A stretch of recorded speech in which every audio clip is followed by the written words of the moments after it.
I'm Pastor Jake. What I want to talk about is what you're letting in the church. What I mean by this is Paul talks about this in 1 Corinthians chapter 5. He says that there's a person in your church who's doing wrong and you're happy about it. You're letting him do this evil. And he says, you know, you shouldn't be happy about it. You should be admonishing him and putting him out of the church, let him know that he is wrong so that you can save him. See, we don't do this. Matter of fact, I do a lot of ministry for pastors, and one of them called one day, and he said their church was going through a lot of bad stuff. So I started talking to him about issues and what they're doing and all this, and kind of find out one of their Bible school teachers was living with a woman and not married. I said, well, there you go. I said, you have to get rid of him. I said, if you don't, you're going to have more problems. And he said, well, he's a good teacher, and he's a good person that gives to the church. I said, it doesn't matter.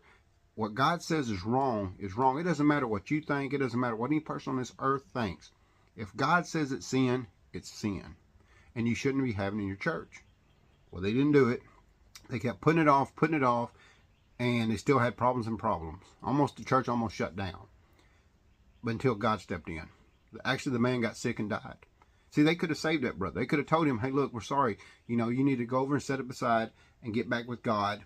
You know, do the right thing. But they didn't.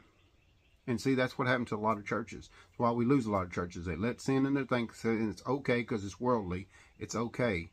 You shouldn't let worldly things. You shouldn't let sin into your church.